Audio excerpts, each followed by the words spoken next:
नमस्कार, स्वागत है आप सबका। मैं हूं पुनीत पाठक और आप देख रहे हैं मेरा मध्य प्रदेश। सबसे पहले कोरोना का अपडेट आपको दे दें। आज फिर एक नए रिकॉर्ड स्तर पर पहुंचा है कोरोना संक्रमितों का आंकड़ा। मध्य प्रदेश में आज 11,045 नए कोरोना मरीज मिले हैं। प्रदेश में अब तक 3,84,563 संक्रमित हो चुके हैं। पिछले 24 घंटे में 60 मरीजों की कोरोना संक्रमण ने जान ली है। 4,425 मरीजों की अब तक कुल मिलाकर मृत्यु हुई है। मध्य प्रदेश में आज 7,496 मरीज डिस्चार्ज किए गए और अभी तक कुल मिलाकर 3,20,955 मरीज स्वस्थ हुए हैं। एक्टिव मरीजों का आंकड़ा 59,183 पर पहुंच चुका है। हमारी सहयोगी नीलम जुड़ चुकी है भोपाल से। नीलम, अपडेट दीजिएगा। जी बिल्कुल, मध्य प्रदेश में कोरोना संक्रमण की दूसरी लहर लगातार कहर बरपा रही है। लगातार नए रोज रिकॉर्ड हो रहे हैं नए संक्रमितों को मिलने के। आज भी 11,045 नए संक्रमण के मामले सामने आए हैं और ये अब तक का जो सबसे बड़ा आंकड़ा हम इसको कह सकते हैं। लगातार इसी तरह के रोजाना आंकड़े जो है वो बढ़ते जा रहे हैं, जिसके चलते अब तक पूरे प्रदेश में संक्रमितों की संख्या 3,84,000 के आसपास पहुंच गई है। और आज जो है पिछले 24 घंटे दौरान 60 संक्रमित मरीजों की मौत जो है वो दर्ज की गई है। पर यदि इन सब के बीच में हम एक बात देखें तो राहत भरी बात ये भी सामने नजर आ रही है कि साथ ही साथ 7,496 जो संक्रमित मरीज थे वो पूरी तरह से कोविड से ठीक होकर के डिस्चार्ज भी कर दिए गए हैं। तो जहां एक और लगातार संक्रमण का आंकड़ा बढ़ते जा रहा है, तो वही साथ ही साथ जो संक्रमण से ठीक होने वाले मरीजों की संख्या है वो भी लगातार बढ़ती जा रही है। और पॉजिटिविटी दर की अगर हम बात करें तो वो भी जो है वो तेजी से बढ़ते जा रही है। प्रदेश 8वें नंबर पर पहुंच गया है गंभीर संक्रमितों की जो संख्या है देश में, उसके आधार पर।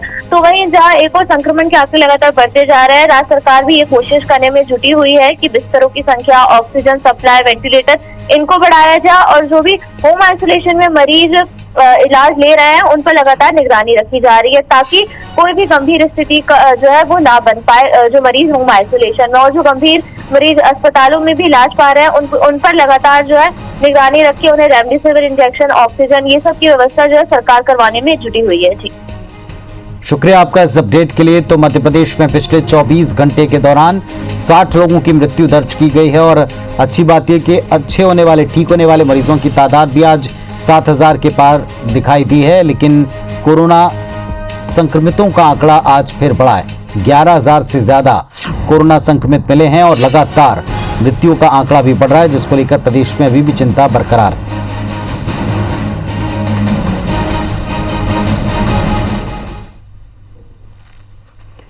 कोरोना महामारी में ऑक्सीजन सप्लाई को लेकर पिछले दिनों जो किल्लत हुई उसे दूर करने के लिए प्रदेश सरकार लगातार कोशिश करती है, लेकिन इस कड़ी में मेडिकल ऑक्सीजन के विकल्प इसे भी तलाशा गया।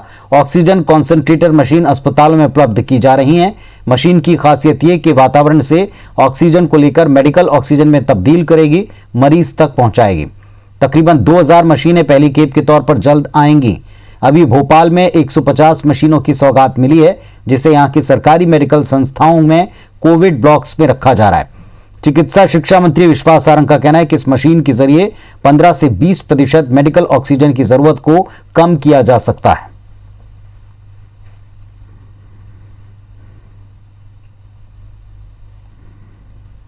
ये ऑक्सीजन कंसंट्रेटर हमें प्राप्त हुए हैं। इसको आज हम विभिन्न स्थानों पर भेज रहे हैं। लगभग पहली खेप में हम 2,000 ऑक्सीजन कंसंट्रेटर खरीद रहे हैं। ये प्रदेश स्तर पर है। हर जिले के कलेक्टर को भी ये निर्देश दिए हैं कि वो अपने अपने जिलों में अपनी रिक्वायरमेंट के हिसाब से ऑक्सीजन कंसंट्रेटर उपलब्ध कराएं। भले ही सरकार और प्रशासन ऑक्सीजन की किल्लत न होने का दावा करती हो, लेकिन जबलपुर की स्थिति भयावह है। IBC 24 के रियलिटी चेक में खुलकर सामने आया कि तमाम अस्पतालों में एक भी वेंटिलेटर वाले बेड खाली नहीं। वेंटिलेटर तो दूर की बात, जब लोगों की शिकायत पर पड़ताल की तो अस्पताल में ICU बेड तक की उपलब्धता नहीं मिली। अस्पताल में ऑक्सीजन युक्त ICU बेड नहीं मिले हैं। देखिए स्पेशल रिपोर्ट।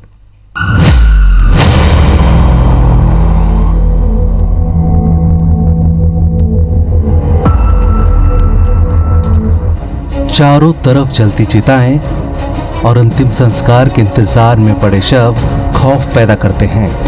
तस्वीरें जबलपुर के चौहानी शमशान घाट की है। अंतिम संस्कार के लिए यहाँ जगह कम पड़ गए हैं। गुरुवार को 64 शवों का कोरोना प्रोटोकॉल के तहत अंतिम संस्कार किया गया। अब सवाल ये है कि कोरोना से मौत क्यों हो रही है। लोगों की शिकायतें हैं कि शहर के अस्पतालों में वेंटिलेटर और ऑक्सीजन युक्त बेड ही नहीं मिल पा रहे हैं, जिससे कोरोना मरीज दम तोड़ रहे हैं। प्रशासन ने बेड की उपलब्धता के लिए 5 हेल्पलाइन नंबर जारी किए हैं। हमने एक एक कर सभी को कॉल किया। बड़ी मुश्किल से एक नंबर पर फोन उठा और उसने जो बताया वो हैरान करने वाला था। वेंटिलेटर की जानकारी हमारे पास नहीं रहती है सर। तो हाई फ्लो ऑक्सीजन कहाँ अवेलेबल होगा? आईसीयू बेड की रहती है। ICU bed high flow oxygen के साथ कहाँ अवेलेबल होगा? अभी मिल जाए बिल्कुल। PG multi speciality PG multi speciality hospital, स्वास्थ्य hospital, PG multi speciality hospital, PG multi speciality hospital, इनके नंबर भी दे दीजिए। यहाँ पता करिएगा। हमें बताया गया कि वैसे तो जबलपुर के अस्पतालों में 173 कोविड बेड हैं, लेकिन उसमें ऑक्सीजन की सुविधा नहीं है। उसके बाद हमें 2 अस्पतालों के नंबर दिए गए। पहला नंबर स्वास्थ्य अस्पताल का था, जिसमें कई फोन करने के बावजूद नंबर स्विच ऑफ मिला।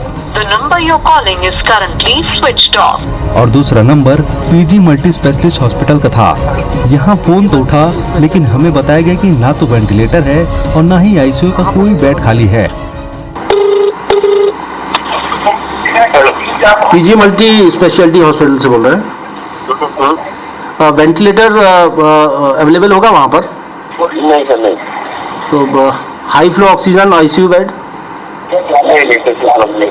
जी?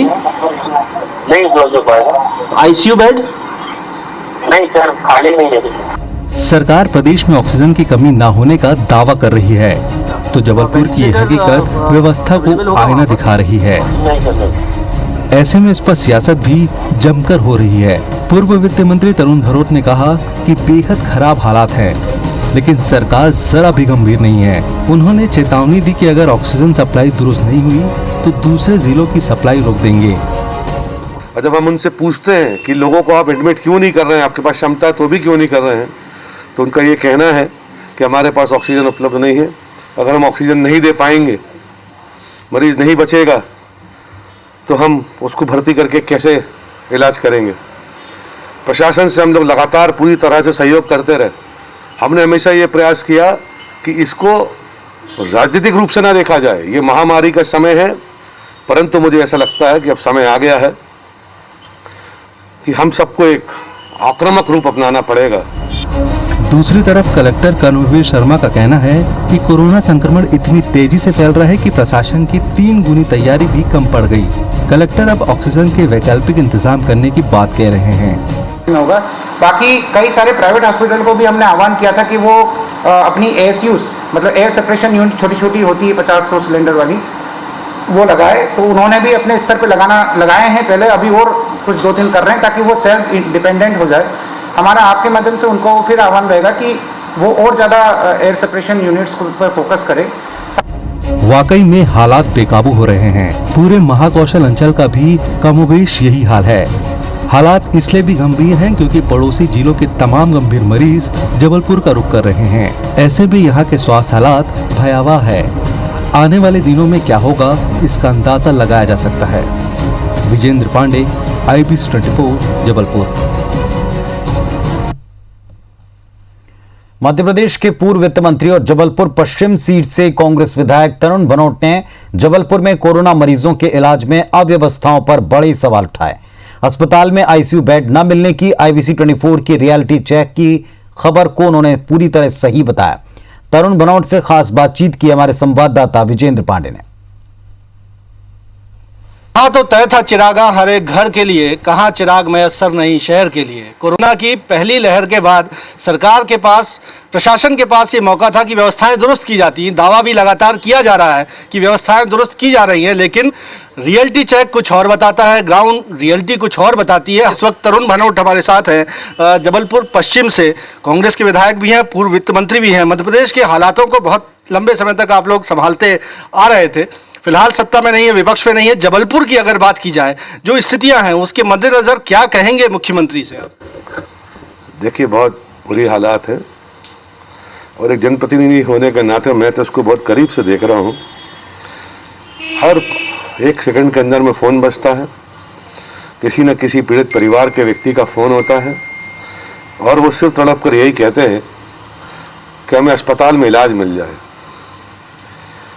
न अस्पतालों में जगह है, न ऑक्सीजन है, न वेंटिलेटर है और बहुत कुछ तो ऐसी दुखद मृत्यु हम लोगों ने बहुत करीब से देख ली जिन लोगों को बचाया जा सकता था।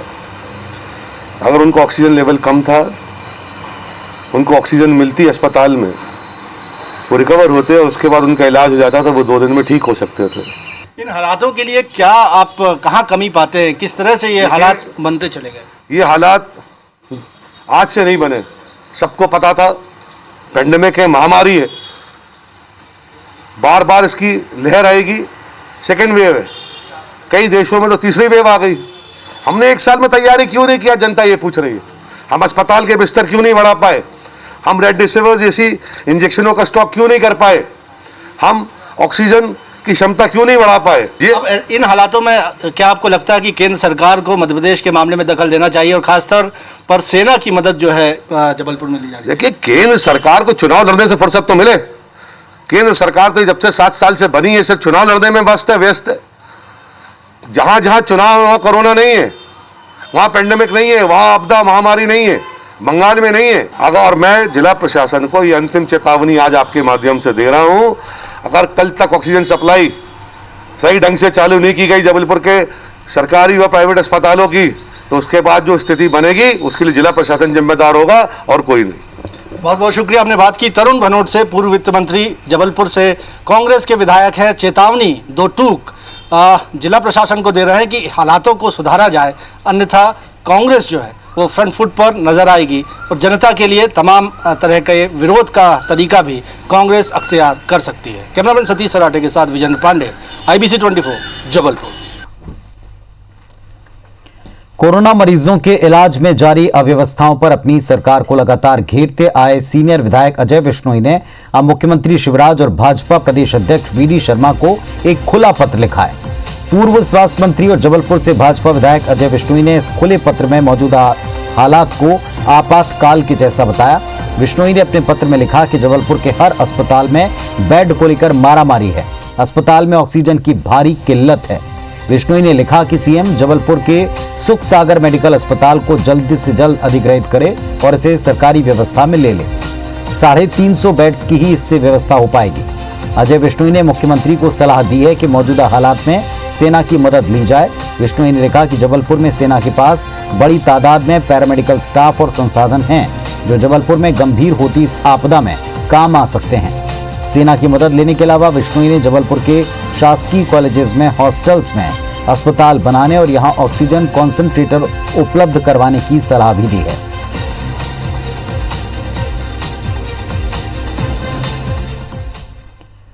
जबलपुर में कोरोना संक्रमण के हालात बद से बदतर होते जा रहे हैं। राज्यसभा सांसद विवेक तनखा ने जबलपुर में सेना की मदद से एक अस्थायी अस्पताल खोलने की मांग प्रशासन से की।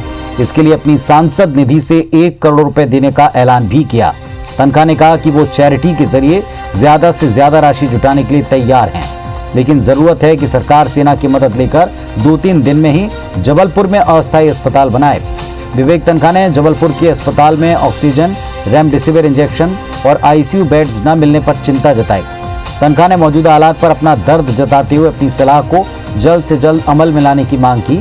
जबलपुर में ऑक्सीजन की कमी पर विवेक तनखा ने कहा कि उन्होंने छत्तीसगढ़ के मुख्यमंत्री भूपेश बघेल से ऑक्सीजन सप्लाई की मांग की, जिस पर भूपेश बघेल ने उनको सप्लाई का आश्वासन दिया है, लेकिन इसके लिए प्रदेश के मुख्यमंत्री शिवराज सिंह चौहान छत्तीसगढ़ के मुख्यमंत्री भूपेश बघेल से औपचारिक पत्राचार करें ताकि वैधानिक रूप से छत्तीसगढ़ से ऑक्सीजन सप्लाई बढ़ाई जा सके। वो एक डेडिकेटेड कोविड हॉस्पिटल जल्दी से बनाइए, 2-3 दिन में बनाइए, आर्मी का उपयोग करिए, मदद लीजिए। आप सिविल एडमिनिस्ट्रेशन नहीं कर पाएंगे और मैं उसके लिए अपने निधि से, अपने जो सांसद निधि से 1 करोड़ रुपए जो बची कुची राशि पूरा दे दूंगा। इंदौर में कोरोना की वजह से बिगड़ते हालात के बीच कांग्रेस विधायक संजय शुक्ला ने बीजेपी नेताओं पर गंभीर आरोप लगाए। दरअसल संजय शुक्ला पिछले कई दिनों से निजी अस्पतालों का दौरा कर रहे हैं, मरीजों के लिए ऑक्सीजन और इंजेक्शन की व्यवस्था में जुटे हैं। उनका कहना है कि वो खुद अपना हॉस्टल कोविड अस्पताल बनाने के लिए दे रहे हैं। रेमडेसिविर इंजेक्शन के लिए ब्लैंक चेक तक जिला प्रशासन को दे चुके हैं। रोते हुए संजय शुक्ला ने बताया कि उनका बेटा खुद इस वक्त कोरोना की वजह से अस्पताल में भर्ती है, उसके लिए भी इंजेक्शन नहीं मिल पाया। वहीं पूर्व मंत्री सज्जन सिंह वर्मा ने मुख्यमंत्री समेत बीजेपी नेताओं पर गंभीर आरोप लगाते हुए कहा कि ये वक्त राजनीति करने का नहीं, साथ आने का है। बीजेपी ने पलटवार किया, कहा कि लोगों की सेवा मौन रहकर की जाती है, लेकिन कांग्रेस के नेता तो दिखावा कर रहे हैं।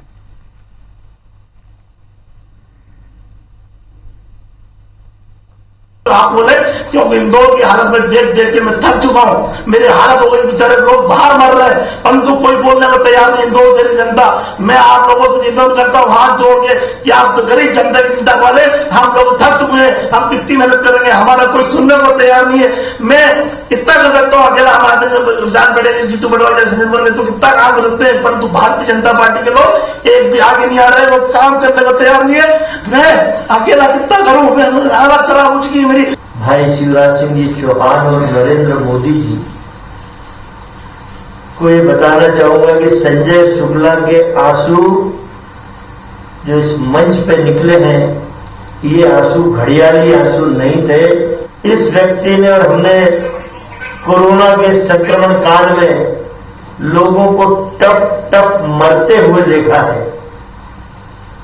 हमें अपने आप से ग्लानि इस बात की हो रही है कि हम असहाय हैं। विनय बाटरीवाल जी, संजय शुक्ला जी और हमारे विशाल पटेल जी, पूरा कांग्रेस का प्रतिनिधिमंडल मुझसे मिलने आया था। मैंने उनसे सकारात्मक उनका सोच था, मैं आपके माध्यम से कांग्रेस को धन्यवाद देता हूँ।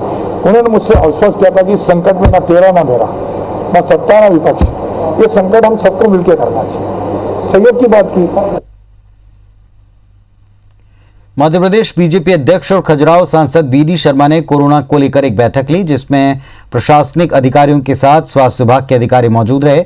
बैठक के बाद उन्होंने कहा कि आयुष का 100 बेड का अस्पताल जल्द खुलेगा। खजुराहो में अंतर्राष्ट्रीय योग केंद्र खोलने की बातचीत चल रही, इसके लिए 25 एकड़ जमीन रिजर्व की गई। बीडी शर्मा ने हाल में महाराजा छत्रसाल कन्वेंशन सेंटर की शुरुआत की।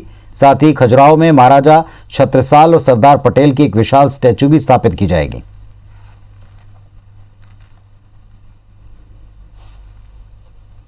मुझे लगता है कि हम इसमें सफल होंगे कि अंतर्राष्ट्रीय योग केंद्र और आयुष का 100 बेड का हॉस्पिटल, आयुष का, ये खजुराहो के अंदर मुझे लगता है कि मृत्युंजय महादेव के आशीर्वाद से जरूर हमको मिलेगा। भोपाल में कोरोना संकट के बीच बीजेपी सांसद प्रज्ञा ठाकुर की तलाश की जा रही है। उनको तलाशने के लिए एनएसयूआई ने बीजेपी मुख्यालय और प्रज्ञा के लोकसभा क्षेत्र भोपाल में जगह जगह उनके लापता होने के पोस्टर चिपकाए। एनएसयूआई ने उनका पता बताने वाले व्यक्ति को उचित इनाम देने का ऐलान किया है। प्रदेश कार्यालय का जायजा हमारे सहयोगी सुधीर ने लिया। दमोह उपचुनाव में कोरोना काल में प्रदेश के स्वास्थ्य मंत्री प्रभुराम चौधरी लापता हुए थे और उसके बाद में कांग्रेस ने उनके ऊपर 11,000 रुपए का इनाम रखा था और मीडिया में उनकी इस बात को लेकर काफी ज्यादा चीचा लेदर भी हुई थी। पर लेकिन अकेले प्रभुराम चौधरी ऐसे नहीं है जो कोरोना काल में गायब है। कांग्रेस ने बीजेपी प्रदेश कार्यालय के बाहर भोपाल की सांसद साध्वी प्रज्ञा के पोस्टर लगाए हैं। आप देखेंगे कि बीजेपी का प्रदेश कार्यालय है जो कि उसके ठीक बाहर साध्वी प्रज्ञा के पोस्टर लगाए गए हैं जो कि कांग्रेस की एनएसयूआई मेडिकल विंग के नाम से यहाँ पर चस्पाए और इसमें लिखा गया है कि कोरोना महामारी में भोपाल की व्यवस्था हो गई है ध्वस्त, जनता ने जिनको चुना है सांसद वो अपनी मस्ती में है मस्त, लापता सांसद को खोज के लाने वाले को उचित इनाम दिया जाएगा। यानी कि प्रभुराम चौधरी के बाद अब साध्वी प्रज्ञा ऐसी दूसरी बीजेपी की जनप्रतिनिधि है, ऐसी दूसरी नेता है जिनके ऊपर कांग्रेस की एनएसयूआई की मेडिकल विंग ने इनाम घोषित किया है। इससे पहले 11,000 रुपए का इनाम प्रभुराम चौधरी के ऊपर कांग्रेस के द्वारा घोषित किया गया था और एक अकेला कोई पोस्टर नहीं है। बीजेपी कार्यालय के चारों तरफ अगर आप तस्वीरों में देखेंगे तो इस तरीके के पोस्टर यहाँ पर लगाए गए हैं जिसमें साध्वी प्रज्ञा को मिसिंग दिखाते हुए और जो इनाम जो है एनएसयूआई की मेडिकल विंग के नाम से यहाँ पर पोस्टर जो चस्पा हुए हैं उसके द्वारा लगाया गया है। लिहाजा कहना होगा कि कोरोना काल में जनप्रतिनिधियों के जनता के बीच में न जाने को लेकर नाराजगी की खबरें आम थी, पर लेकिन अब बात पोस्टरबाजी तक निकल आई है। लिहाजा भोपाल की सांसद साध्वी प्रज्ञा जो हमेशा सुर्खियों में रहती है, एक बार फिर से सुर्खियों में अपने इस पोस्टर के कारण। कैमरामैन रमेश राजपूत के साथ सुधीर डंडोतिया, IBC 24 भोपाल। तो इस बुलेटिन में फिलहाल इतना ही। तमाम खबरों और अपडेट्स के लिए आप देखते रहिए IBC 24। नमस्कार।